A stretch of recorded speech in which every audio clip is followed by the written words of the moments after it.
Thank you. All right. Boy, that's good enough. I don't know. Maybe off center a little bit. I don't know. We'll wing it and figure it out.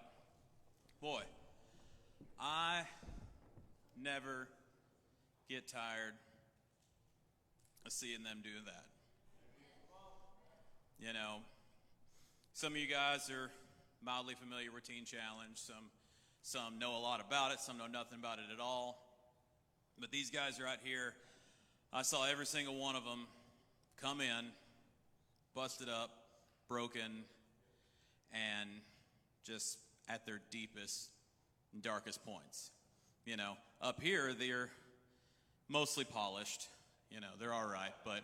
But no, I mean, God has restored them and made them new and given them purpose. And now they're using the gifts that He has given them to share His love and worship with others. And that's amazing.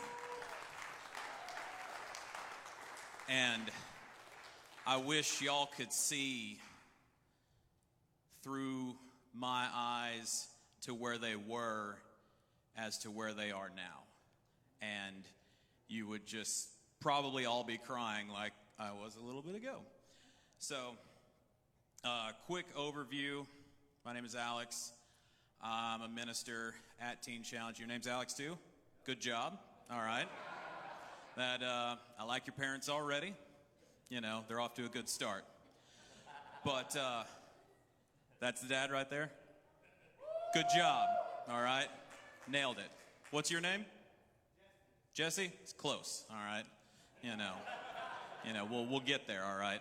But I'm Alex, and I'm one of the ministers at Teen Challenge, or Adult and Teen Challenge, as our name is now. You know, for like 55, 56 years, we were just Teen Challenge. People got confused. You know, you try to send a guy there, and he's like, I ain't no teenager. I'm not going there.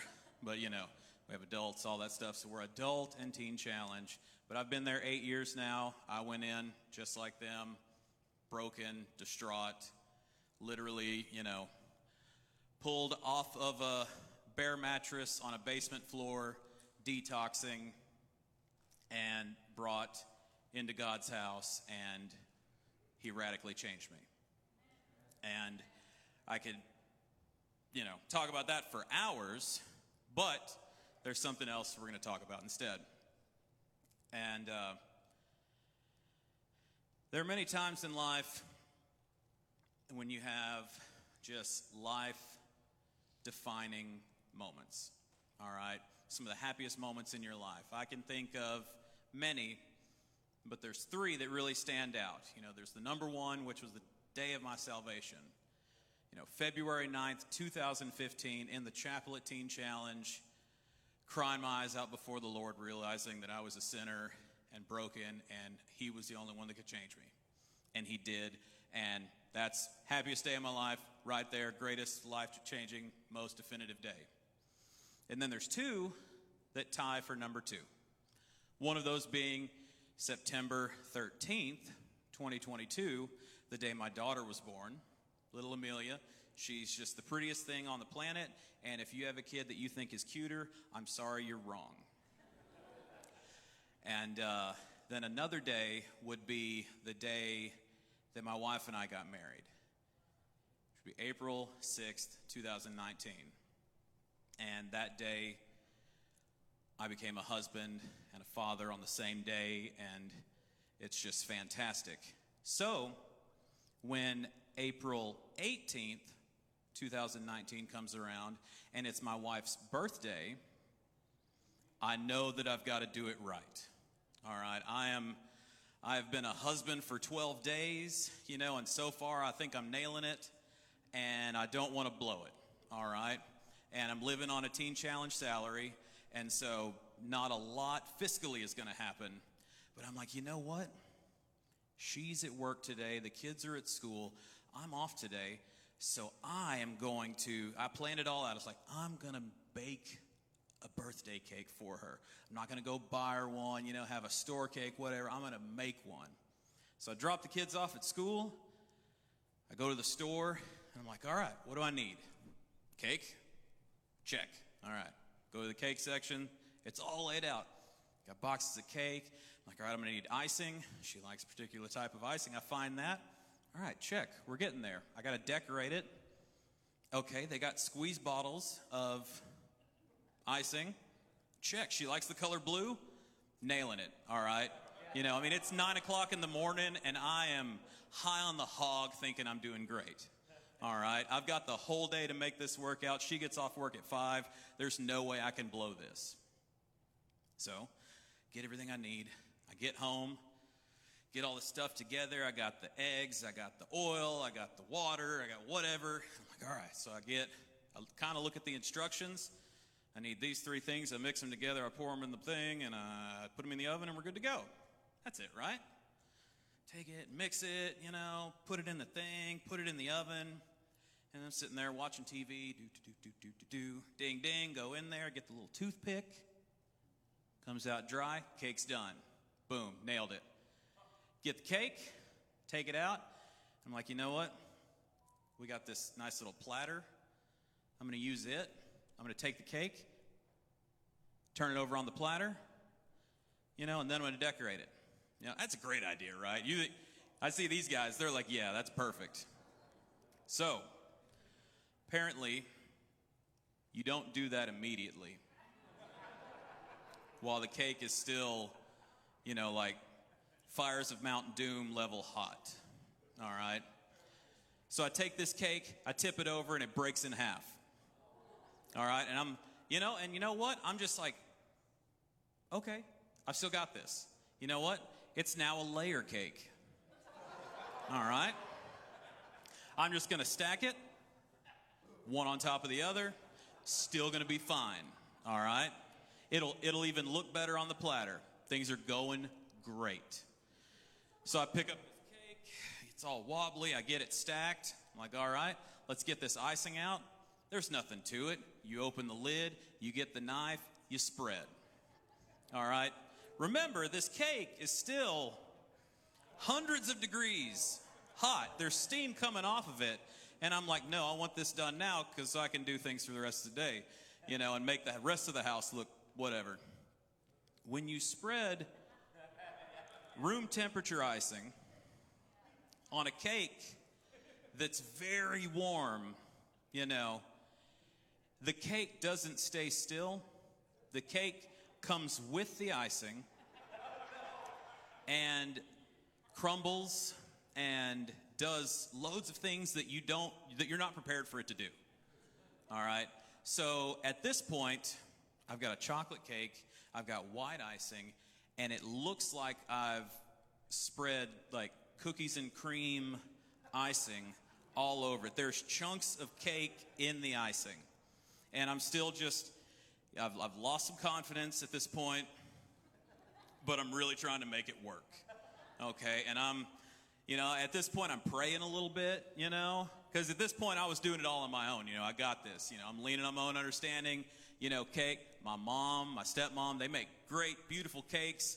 I lived in the house with them. I got this, Still no. All right? So I get this abomination constructed. All right? And it's got icing, and I'm staring at it, and then I'm like, all right, and then I remember how just bad my artisticness is and how bad of handwriting I have, and I've got to try and spell out happy birthday with her name and all this stuff. So I get the scissors, and I cut the tip off the icing, and I cut too high up, so it's a really big hole. And so it basically just turns into Happy B-Day Nikki. If you've ever seen Harry Potter and you saw the cake that Hagrid handed out, then you know what I'm talking about here. It looked like I had sat on it. And so, at this point, it's like 10:30 in the morning, and I'm worried I'm going to get a divorce. Just 12 days into this marriage, and I've already ruined it with this abomination of a cake. I call my dad. I'm like, Dad, what do I do? And I explain the whole thing, and he is on the other end of the phone losing his mind laughing. He's like, I remember when I married your mother, I did the same thing. You're an idiot like me. I love you. And she's still going to love it, you know. So I put in the effort. She comes home. I'm like, baby, if you want me to get another cake, it's fine. She put on a good face. It was still delicious, you know. And we're still married to this day, so everything worked kind of okay. All right. But that was a fun, long-winded story to kind of get you into where we're going. All right. So I had a list of ingredients for a cake. I had the ingredients to make the cake, but I was pretty unprepared to make the cake because I didn't read all the instructions and I didn't, you know, really have the know-how to do it. You know, how many of you have never done anything mechanical to a vehicle at all? All right. A lot of hands going up. I get that. So you know that your oil has to be changed, you know, every 3,000. Some of y'all are like, oil change? What? No. But yeah, every 3,000 miles or 5,000, depending on the oil and filter you're using, so on and so. 7? What kind of car are you driving? All right. You know, mom's car? No, don't do that. But so if I were to give those of you who have never done anything mechanical to your vehicle, if I were to give you just a list that said oil, filter, wrench, drain pan, just handed it to you and said, all right, make that happen. It's not going to work out, right? That oil's just not going to get changed. You're going to end up with it everywhere. You're probably not even going to find the plug to get it out. You know, how many of y'all have never done any kind of construction work, any kind of maintenance stuff? All right. There's a lot of people who do construction in here. That is impressive. That's why y'all have such a nice church in here. Man, did y'all build this yourself? Because it's good. I'm going to skip this example altogether, all right? Not even going to go into that one. But without the know-how to go with the ingredients or with the list, things aren't gonna work correctly. Or if we even have the list, if we have the ingredients, if we have the know-how, and we don't do it correctly, things aren't gonna work. All right, so we know, everybody in here knows about Noah. All right, a lot of y'all probably went to Sunday school. I'm sure they had the little flannel graph. You know, I'm kind of dating myself here with age. Some of y'all are nodding like, flannel graph. I was there for that. The 90s were cool. You know, you had the little ark you put up there and the little 2x2. You know, you had the little hippos and they got on. And then your Sunday school teacher gave you some goldfish because you got it right. You know, and everything was fine, all right? You know what I'm talking about right here. This guy gets it. But so we all know about Noah, all right? The world is going very terribly, and God basically decides to start over. All right, God is going to send the flood. He goes to Noah, and he gives Noah a big list of instructions on what to do. He tells Noah exactly what to do. This is how big I want you to build it. These are the dimensions. This is exactly what I want you to do. And I want you to fill it with your family and with animals. And then Genesis 6:22 says something that I love. It says, so Noah did everything exactly as God had commanded him. All right? It doesn't say Noah looked at the instructions, had a lot of excitement, and then kind of figured it out on his own. Because if he did, the boat would not float. All right? So Noah did everything exactly as God commanded him. And then the next chapter starts. God gives Noah more directions, more instructions, tells him exactly how many animals of each kind to bring, exactly what to do. And then what does it say? It says, so Noah did everything as the Lord commanded him. And then a little further on, something else happens. And then it says in verse 9, they entered the boat in pairs, male and female, just as God had commanded Noah. So we're looking at multiple times right here in the story of Noah where God's making a point, all right? And we've all read it, and some of us have probably picked up on it, some of us probably skipped over it. I skipped over it for a long time. But 3 times here, it's repetitive that Noah did exactly what God commanded. Noah took the list of things that God had given him. Noah took the instructions that God had given him, and he did them to completion. He did them exactly as God wanted him to, and he fulfilled his task. His task was to save the human race, save the animals, build the ark, fulfill God's work. And so that means Noah had the knowledge and the wisdom to do what God had asked him to do. All right? Now, knowledge is, in the most basic sense of the term, knowledge is knowing a bunch of stuff. All right? We all have knowledge about all sorts of things. All right? I spent many years as a teenager working at McDonald's. How many of y'all ever work at McDonald's? Yeah, buddy. You know what I'm talking about. So I can tell you that it takes 38 seconds on the grill to cook the meat that goes on a Big Mac or on a double cheeseburger. It takes 38 seconds. It takes 104 seconds to cook the meat that goes on a quarter pounder. What good does that do me? Nothing. I don't work at McDonald's anymore. I don't need that information. Never again, possibly. I mean, if God tells me, hey, you're leaving Teen Challenge, going back to McDonald's, and be like, are you sure? He'll be like, yeah. I'll be like, okay, let's go.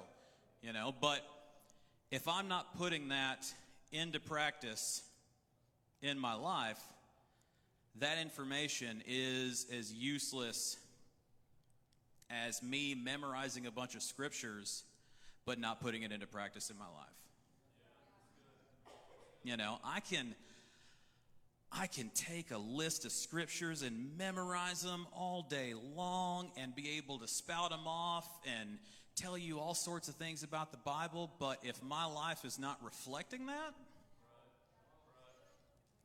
I'm just shouting in the wind, and there's nothing to it. I can hang the 10 Commandments on my wall. I can have Bible apps on my phone. I can have a 479-day streak on the YouVersion Bible app and complete all of these plans and read every morning. I can do all that. You know what I'm talking about. We do devotions together on there, don't we? Yeah. I can do all that, But if I'm not putting it into action in my life, if I'm not following the most basic instructions that God has given me, then it's useless. I saw your vision thing up here, talking about Revelation and Ezekiel and stuff like that, and the books of prophecy, all that stuff is awesome. And something that happens a lot in Teen Challenge is guys will come in straight off the streets, be there for 3 weeks and sober, and then they get into Revelation, and they'll come up to me and they're like, Brother Alex, do you think that the rapture is going to happen soon? And I'm going to be like, do you know Jesus? I tell these guys, I'm like, you're spending way too much time worried about the mark of the beast and the Antichrist and all this stuff, and you wouldn't know Jesus if he walked up to you and shook your hand. We can't focus more on the Antichrist than we do on Christ, and we tend to lose focus, because we think we're past the milk of the word and we just want the meat and the potatoes and I want to know the future. Well, look, I've read all the way to the end. I know the future. God wins. So let's really focus on Jesus for a minute, and then we'll get to that when we get the time.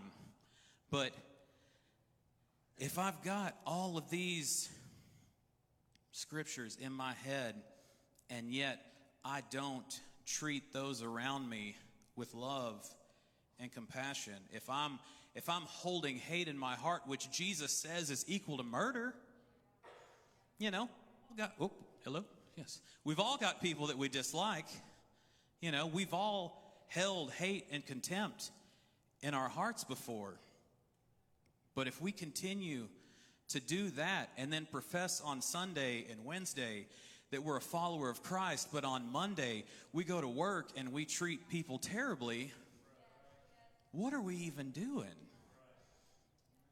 You know, if I can't walk out my walk with Christ every day in front of everybody, what am I so afraid of? What am I trying to hide from? You know,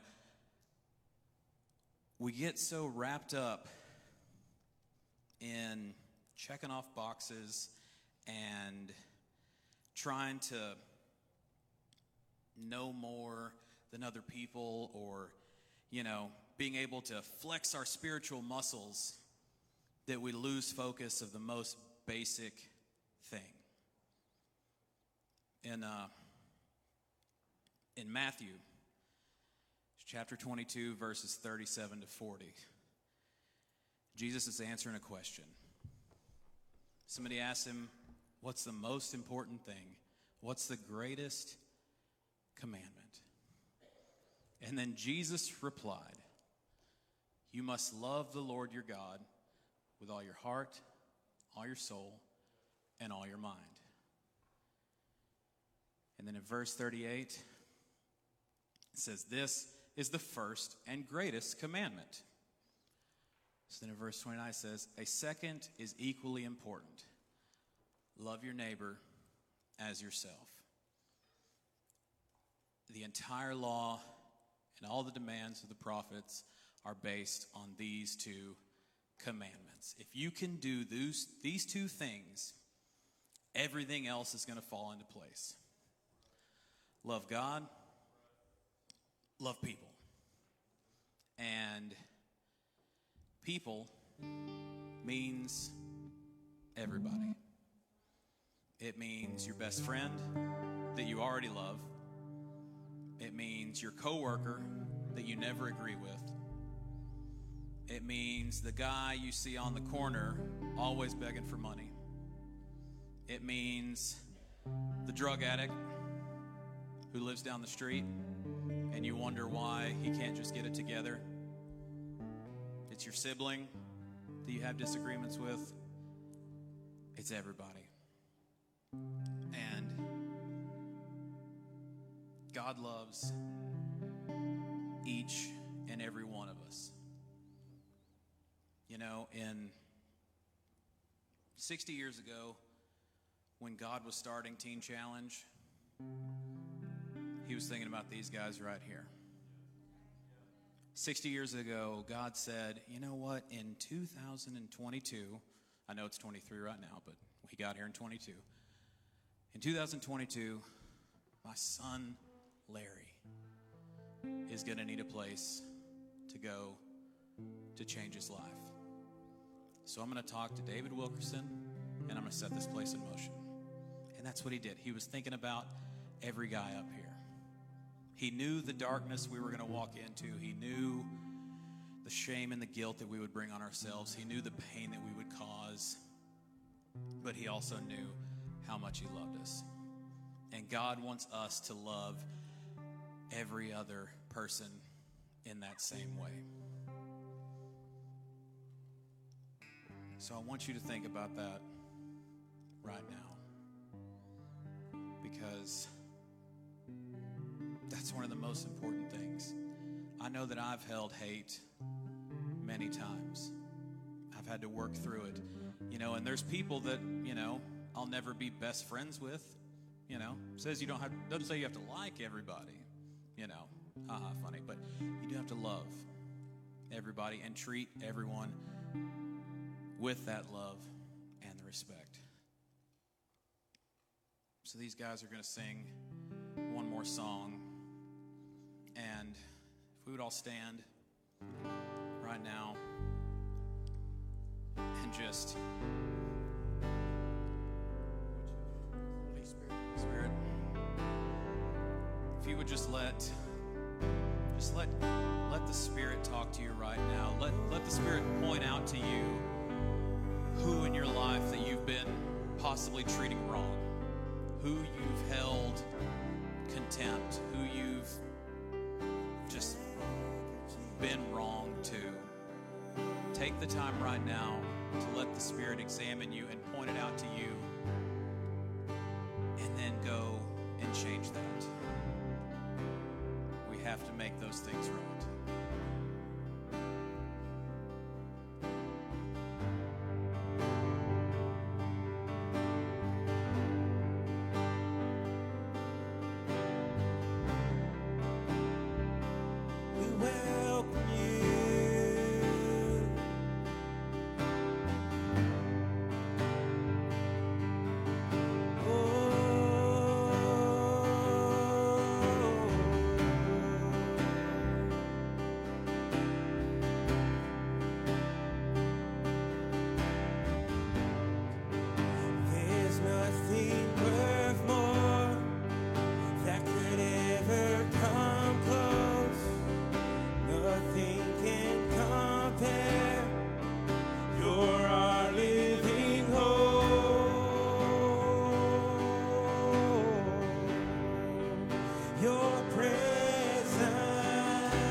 The sweetest of loves, where my heart becomes free and my shame is undone.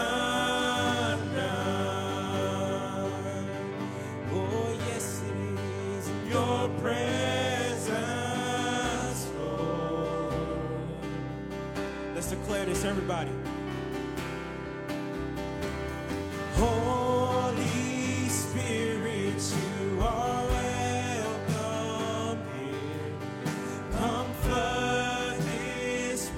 and fill the atmosphere. Your glory, God, is what our hearts long for, to be overcome by your presence, Lord.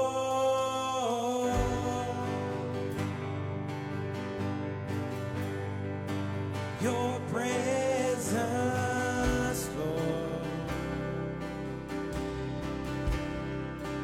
Everybody sing this with me.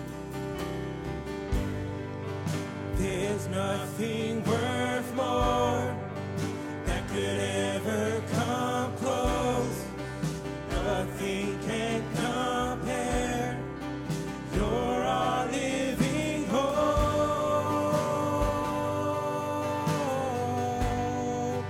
Your presence, Lord. Oh, I tasted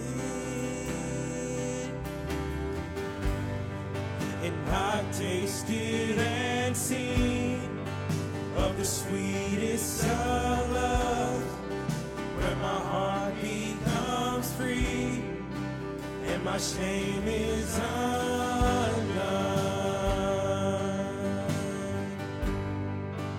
Your presence, Lord.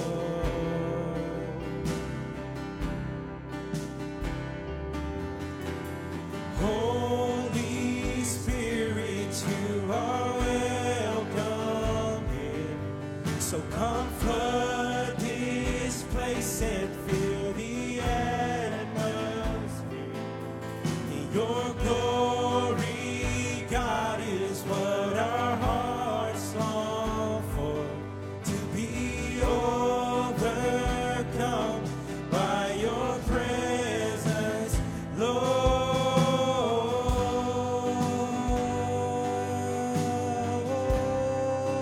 Your presence, Lord.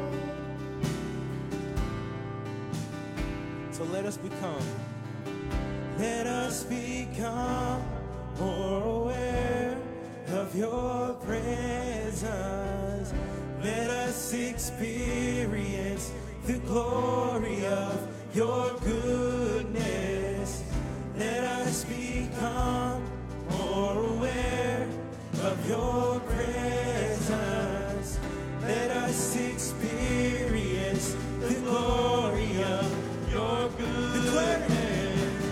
Let us become more aware of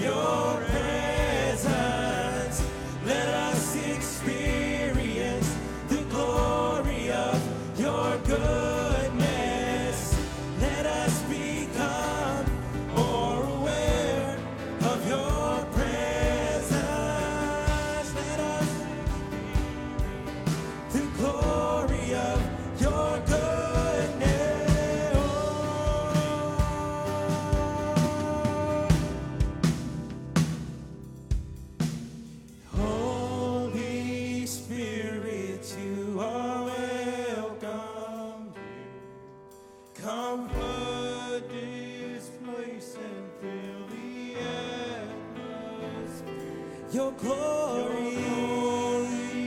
God, is what our hearts long for, is to be overcome by your presence, Lord.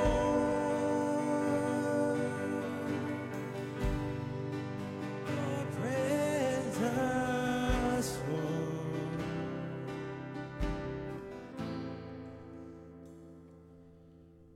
God has given us all a great list of instructions. He's given us all the directions. He's given us a wonderful love letter to each and every one of us, pointing his love towards us. It's up to us to follow those instructions, follow those directions, complete the task that God has set before you. Love God, love people. Thank you for having us tonight. Thank you for worshiping with us. And Pastor?